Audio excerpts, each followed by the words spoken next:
ఒకటి నేను చెప్పదలుచుకుంది, ఇంత ముందుకు సెలబ్రిటీస్ అంటే ఓన్లీ హీరోయిన్ ఉండేవాళ్ళు. ఇప్పుడు సెలబ్రిటీస్ అంటే యాంకర్స్ కూడా వచ్చేస్తున్నారు. యాంకర్స్, సింగర్స్ వీళ్ళు కూడా సెలబ్రిటీ అయిపోతారు.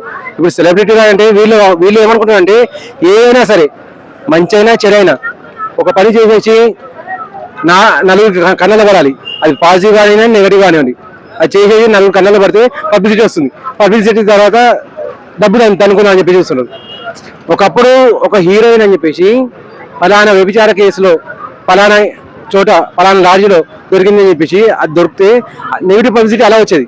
ఇప్పుడు చూస్తున్న యాంకర్స్ ఏమన్నారంటే వీళ్ళే ఏదో కావాలని స్కామ్ చేస్తున్నట్టు ఉంది, వీళ్ళే కావాలని స్కామ్ పుట్టిస్తున్నట్టు ఉంది, ప్రజలను మభ్యపెడుతున్నట్టు ఉంది. ఇప్పుడు అక్కడ క్లియర్ గా మంగ్లీ తమ్ముడు కాదు అని చెప్పి వస్తుంది. దానికి లాయర్ని తీసుకొచ్చి పెట్టాల్సిన అవసరం ఉందని తనే ఒక వీడియో రిలీజ్ చేసి అయిపోయింది కదా. నాకు ఇది ఎలా ఉందంటే మంగ్లీ కావాలని చెప్పి తనే ఆ వీడియో రిలీజ్ చేసుకున్నట్టుంది. నేను ఇంకా ఫేమస్ కాలేదు, ఇంకా ఫేమస్ కావాలి, ఇటువంటి తీద్దామని చెప్పేసి. ఇప్పుడు విష్ణుప్రియ దాని గురించి ఒక వీడియో వచ్చింది. అంటే నేను వీడియో చూడలేదు కానీ అక్కడ ఓన్లీ హెడ్డింగ్ చూసాను, బాధితులు 5 కోట్ల స్కామ్ అని చెప్పేసి.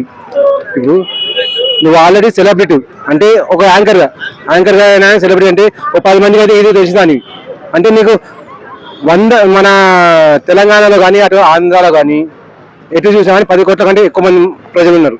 10 కోట్ల ప్రజల్లో కనీసం 1 కోటి మంది అని నేను గుర్తుపడతారు. ఆ గుర్తుపట్టినప్పుడు ఆ గుర్తింపుతో సంపాదించుకోవచ్చు కదా. మళ్ళీ ఇటువంటి పనులు ఎందుకు, ఇష్యూలు ఎందుకు తీయడం? ఇవి బయట వాళ్ళు చెప్తున్నారు, మీరంతా మీరే వేరే వాళ్ళకి ఏదైనా డబ్బులు ఇచ్చేసి చేయించుకుంటున్నారుగా మాకు అనిపిస్తుంది.